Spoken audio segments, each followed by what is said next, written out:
ग्रामवासी धर्मानुरागी भक्ति स्वरूपा माता बहनों, युवकगण तथा वयोवृद्ध एवं बच्चों,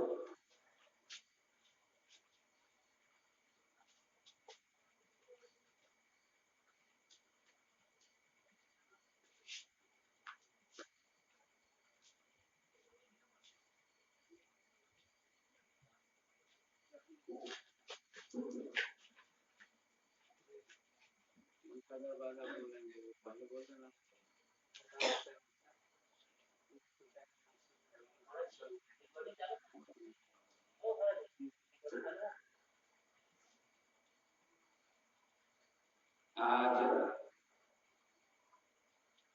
जमुआ ग्राम के अंतर्गत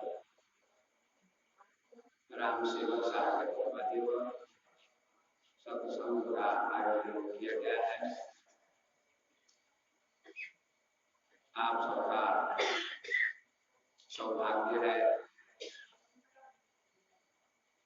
कि सत्संग सुनने का अवसर प्राप्त हो रहा है। ऐसा अवसर जीवन में कभी कभी आता है जब अनंत जन्मों का पुण्य उदय होता है और परमात्मा की कृपा होती है, तभी सत्संग सुनने का अवसर मिलता है। जीवन बड़ा कीमती है। आदमी को अपने जीवन का महत्व देना चाहिए। सत्संग के लिए आप अपना जीवन यापन करते हैं, काम करते हैं, परिवार चलाते हैं, अच्छी बात है। लेकिन जिसके लिए जीवन मिला है, जिस परमात्मा के लिए, जिस भगवान के लिए, उस परमात्मा की प्राप्ति के लिए भी समय देना चाहिए, क्योंकि हमारे जीवन का लक्ष्य परमात्मा है। हमारे जीवन का लक्ष्य धन कमाना नहीं है, पद प्राप्त करना नहीं है, मकान बनाना नहीं है। हमारे जीवन का ये लक्ष्य नहीं है। यद्यपि जीवन है तो मकान बनाना होगा, व्यापार करना होगा, परिवार का पालन पोषण करना होगा, खेती करनी होगी। जीविका के लिए इन सब कामों को व्यक्ति करता है, लेकिन जीवन का लक्ष्य ये नहीं है। हर व्यक्ति के जीवन का लक्ष्य भगवान है, परमात्मा। आप लोगों को पता होना चाहिए या होगा कि हर नदी समुद्र में जाने के लिए बहती है। प्रत्येक नदी का पानी नीचे की ओर बहता है, समुद्र की ओर जाता है, और अंत में समुद्र में जब मिल जाता है पानी तो ठहर जाता है। नदी दौड़ती है, चलती है, बहती है। क्यों बहती है? नदी परेशान है, चल रही है, बह रही है समुद्र में मिलने के लिए। नदी का जीवन बेताब है समुद्र में मिलने के लिए। नदी की इच्छा तीव्र है समुद्र में मिलने के लिए, और जब तक समुद्र में नहीं मिलती है नदी तब तक बहती रहती है, और अंत में जब समुद्र में मिल जाती है तो बहना बंद हो जाता है। इसी प्रकार से आप काम करते हैं, जो भी काम करते हैं, आपके जीवन में एक बेचैनी है, घबराहट है कि हमें परम शांति मिले, परम आनंद मिले, इसलिए आप दौड़ रहे हैं। जैसे नदी दौड़ती है समुद्र में जाने के लिए, और जब तक समुद्र न मिल जाए तब तक दौड़ती रहती है, बहती रहती है। इसी प्रकार से आप ये दौड़ रहे हैं, कभी पटना, कभी दिल्ली, कभी बंबई, कोई इंग्लैंड, कोई अमेरिका, कोई जापान, आदि देशों की यात्रा करता है। क्यों? सुख पाने के लिए, आनंद पाने के लिए। और आनंद धन में नहीं है, पद में नहीं है, मकान में नहीं है, आनंद परमात्मा में है। और वह परमात्मा भगवान जब तक न मिल जाए तब तक व्यक्ति शांत नहीं हो सकता। आपके जीवन का लक्ष्य परमात्मा है, भगवान है। छोटा बच्चा खेलता है, खेलते खेलते जब थक जाता है तो माँ की गोद में चला जाता है, और जब माँ की गोद में जाता है तो उसकी सारी थकावट मिट जाती है और उसे शांति मिलती है, आराम मिलता है, आनंद मिलता है। ऐसे ही परमात्मा हमारे जीवन के लिए माँ के समान है, और परमात्मा जब व्यक्ति को मिल जाता है, उसका ज्ञान हो जाता है, उसका साक्षात्कार हो जाता है, तो व्यक्ति शांत हो जाता है, परम आनंदित होता है। इसलिए सभी व्यापी है। तो धन से किसी को शांति नहीं मिलती, आनंद नहीं मिलता। खोज तो परमात्मा की है, तलाश परमात्मा की है, लेकिन उस आनंद को, उस शांति को आदमी धन में खोजता है, तो वह शांति धन से कभी नहीं मिलती है। क्या किसी आदमी को संतुष्टि मिल गई धन से? कभी नहीं। मकान बड़ा हो गया फिर भी दूसरा मकान चाहता है, बैंक बैलेंस हो गया 10 लाख रुपए का फिर भी 20 लाख रुपए की इच्छा होती है। न जाने क्या क्या इच्छाएं बढ़ती जाती हैं। धन की इच्छा तो ऐसी है जैसे आग में घी डालिए तो आग बढ़ जाती है, घटती नहीं, शांत नहीं होती। आपकी इच्छा भी आग के समान है और वह बढ़ती जाती है, कभी शांत नहीं होती। और सत्संग परमात्मा की कृपा, ईश्वर की कृपा, गुरु की कृपा, ये क्या है? पानी के समान। पानी मिल जाए तो आग बुझ जाती है। इसलिए हमारे जीवन का लक्ष्य भगवान है, परमात्मा है। संसार नहीं, मकान नहीं, बेटा नहीं, बेटी नहीं, दुकान नहीं, परिवार नहीं, समाज नहीं।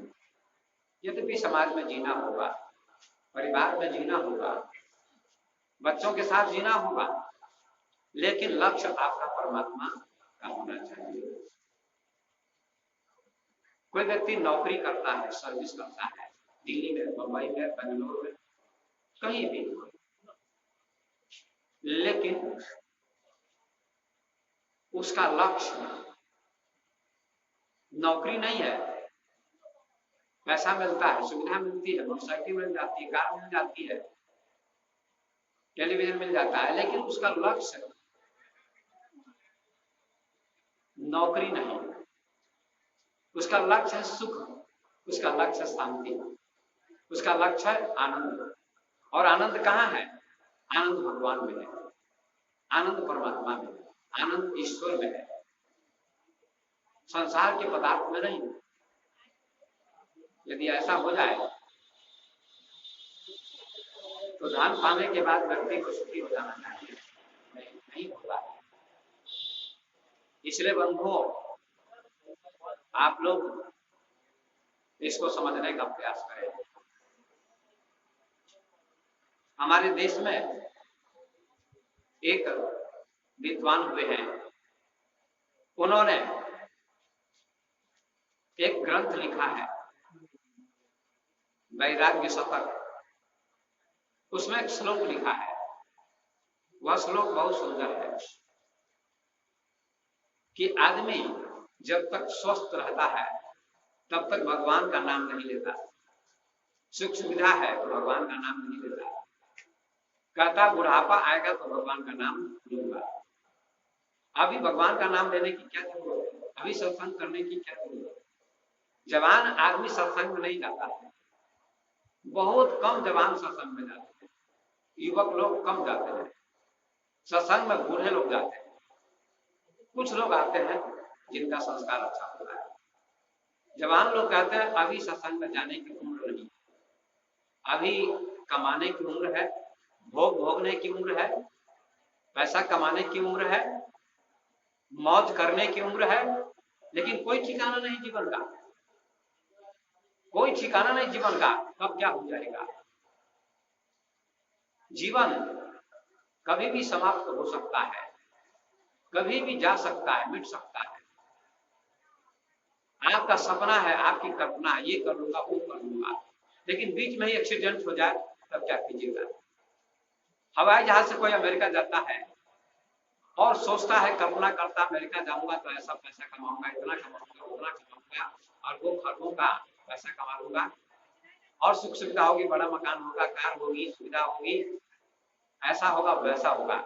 लेकिन अगर हवाई जहाज एक्सीडेंट हो जाए तो व्यक्ति क्षतिग्रस्त हो जाता है, मर जाता है एक्सीडेंट में, तो सारी कल्पना उसकी पड़ी की पड़ी रह जाती है। सोचिए कितनी बड़ी कल्पना उसने की थी कि हवाई जहाज से मैं अमेरिका जा रहा हूँ, अमेरिका से लौटूंगा तो बड़ा मकान बनाऊंगा, ये करूंगा वो करूंगा, कितनी कल्पनाएं उसके मन में होती हैं। लेकिन एक्सीडेंट के बाद उसकी मृत्यु जब हो जाती है तो सारी कल्पनाएं धरी रह जाती हैं। जरा विचार करिए, जीवन बड़ा क्षणभंगुर है, जीवन आपका शाश्वत नहीं है, हमेशा रहने वाला नहीं है।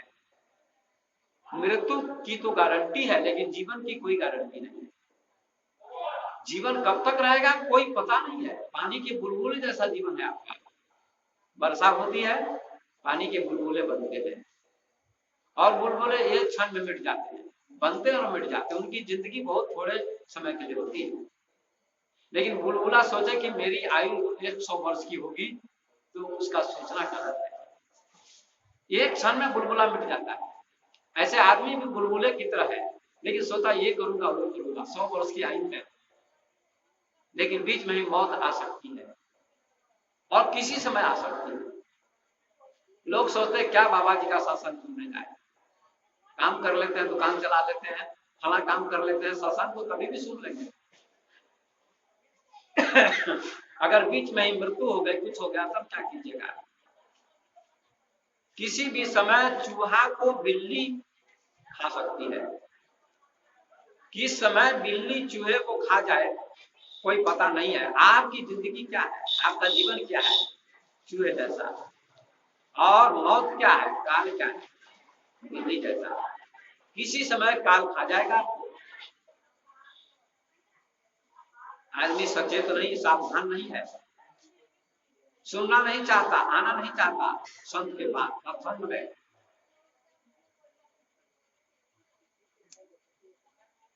तो हमारे भर्तृहरि जी ने वैराग्य शतक में लिखा है, यावत स्वस्थ मिदम शरीर मुर्जम यावत च जरा दोगे यावत च इंद्रिय शक्ति प्रतिहता यावत क्षयो नायुष आत्मश्रेयसी तावदेव विदुषा कार्यम सिद्धि महान संदीपते भवने तो को खन्नम प्रत्युत की दिशा। ध्यान से सुनिएगा, बात समझ में आएगी। भर्तृहरि बहुत सुंदर बात कहते हैं, लोगों को कहते हैं, चेतावनी देते हैं, भाइयों मेरी बात ध्यान से सुनो। यावस स्वस्थ मिदम शरीर मनुजम, बड़ी सुंदर बात कहते हैं, बड़ा सुंदर श्लोक है। आप अपने मन में इसको धारण कीजिएगा, बड़े एकाग्र मन से सुनिए, तो आपका जीवन बदल सकता है, अच्छा हो सकता है। भारती रानी क्या कहते हैं, हमारे देश के, भारत देश के महापुरुष भारती रानी, उन्होंने ही ये श्लोक लिखा है वैराग्य शतक में कि यावत स्वस्थ मिदम शरीर। हे भाई, हे बहन, ऐ लोगों, जब तक तुम्हारा शरीर स्वस्थ है, जब तक तुम्हारा शरीर स्वस्थ है, कोई रोग नहीं आया, बीमारी नहीं आई है, आपका शरीर काम करता है, पैर ठीक से चलते हैं, हाथ काम करते हैं, आंखें देखने में समर्थ हैं, कान सुनने में समर्थ हैं, मुंह बोलने में समर्थ है, तब तक क्या करना चाहिए आदमी को? यावत स्वस्थ मिदम शरीर मनुजम यावत जरा दूर तो, जब तक बुढ़ापा नहीं आया है। बुढ़ापा दूर है, कोई बुढ़ापा नहीं चाहता, लेकिन बुढ़ापा आएगा। हर युवक इतना कर चलता है, घमंड में चलता है, लेकिन युवा भी एक दिन बूढ़ा होगा, जवान भी एक दिन बूढ़ा होगा।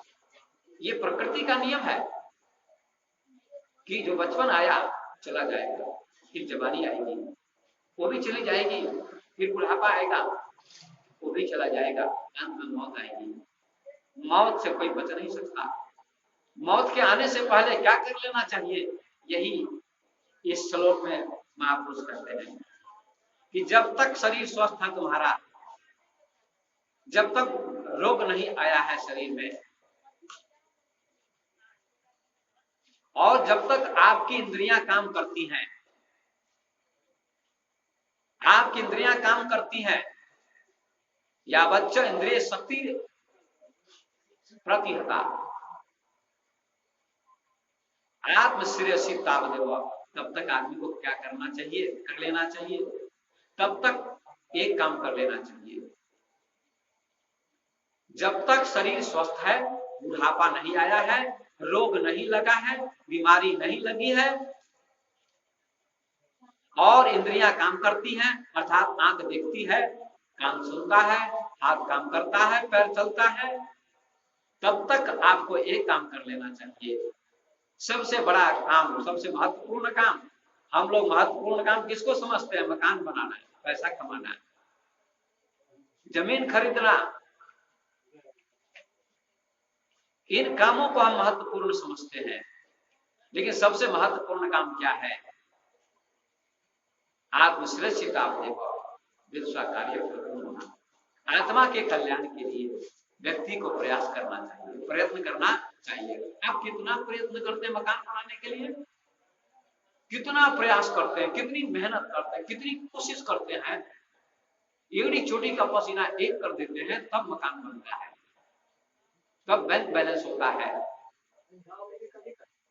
तब कुछ प्राप्त होता है, मिलता है। आत्मश्रेष्ठ तावदेव विदुषा कार्य प्रथम महान, महान काम दुनिया में सबसे क्या है, जिसको महापुरुष ने किया। ध्रुव जी ने किया, प्रहलाद जी ने किया, तुलसीदास ने किया, विवेकानंद ने किया, मीराबाई ने किया, सबरी ने किया, कबीर दास ने किया, तुलसीदास ने किया। बड़े बड़े महापुरुषों ने महान काम किया। वो महान काम क्या है? परमात्मा को जाना, आत्मा का कल्याण कैसे होगा, यह काम किया, सत्संग किया। नहीं तो अंत में क्या हालत होगी आपकी? जैसे घर में आग लग जाए और उसमें उस समय धुआं खोदिए, तो क्या आग बुझेगी? नहीं बुझेगी। आग लगने से पहले कुछ व्यवस्था होनी चाहिए। इसका मतलब क्या है?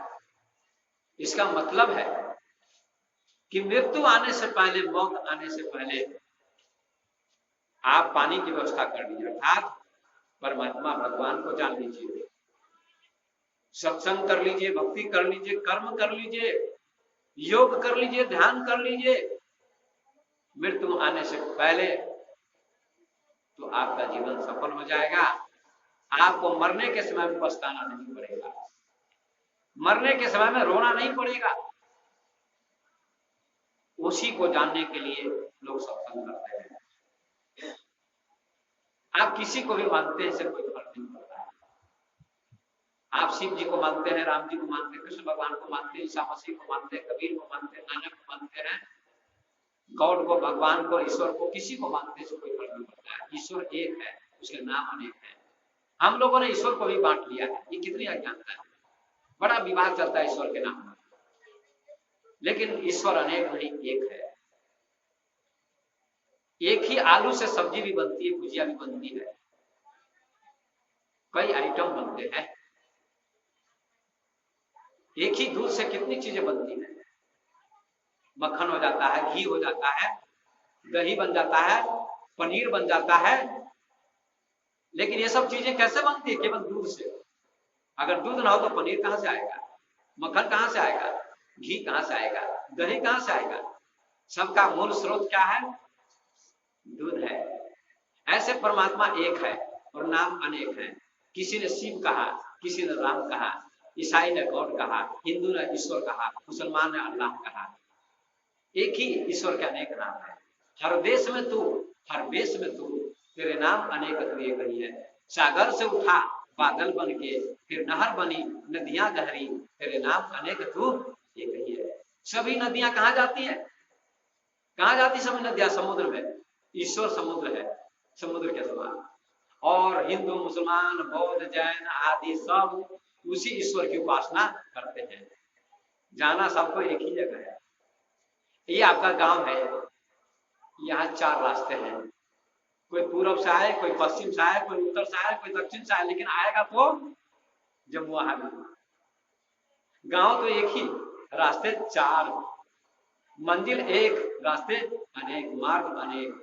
इसलिए लड़ने की जरूरत नहीं। ज्ञानी लोग नहीं लड़ते हैं, अज्ञानी लोग लड़ते हैं। हमारा भगवान बड़ा तो हमारा भगवान बड़ा, तो हमारा भगवान बड़ा तो हमारा भगवान बड़ा, मारपीट हो जाती है। ये बहुत बड़ी अज्ञानता है।